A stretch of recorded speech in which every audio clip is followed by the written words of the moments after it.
May has ended, June has begun, so it's time for my monthly update. Usually this is just a blog post, but I decided this time with my adventures into video that perhaps YouTube should also get a little bit of a addition. So first up, let's talk about the moderns. So 3D printing wise, I joined up to the Spectre Patreon. Now, I have mixed feelings about this Patreon. I will probably go into details about them in the future, but for now, I'm kind of not particularly happy with how they are kind of setting themselves up. That said, the two models we got, eventually supported, are actually pretty good. It's the same sculptor. You get the default Spectre models, so it's what you'd expect, and they print out quite nicely.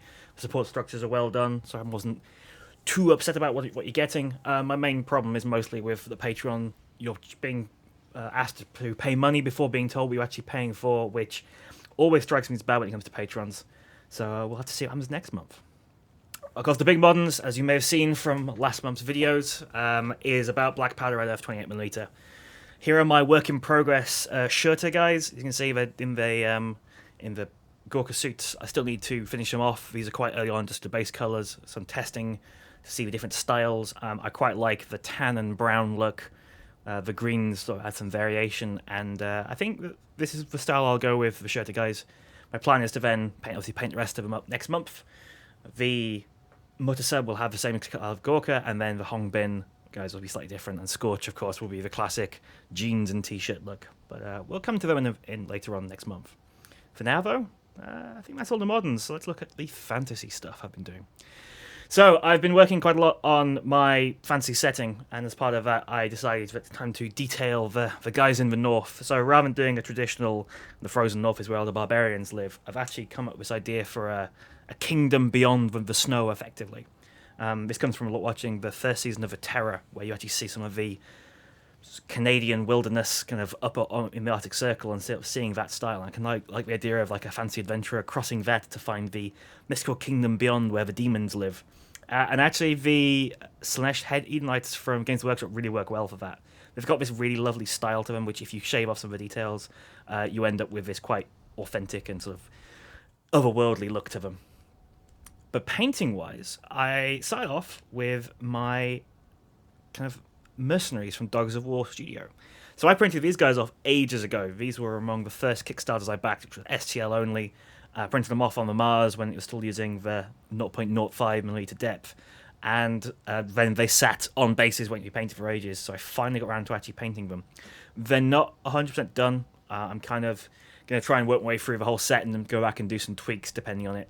But I'm quite happy how they look with the metallics and the yellow sort of standing out from each other quite well. There's a lot of shine I'm noticing, so I might try and dial that down a little bit, make it look a bit more gritty and grr.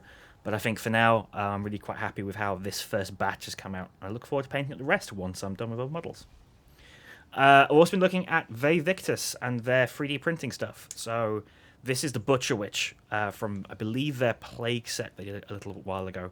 And it's a model which, you hear the name Butcherwitch, you kind of have to go and take a look at what it actually is. And with the Butcherwitch, I've kind of come up with an idea to use her in my setting. Kind of based off the idea of like ancient, predicting the future from looking at the entrails of animals.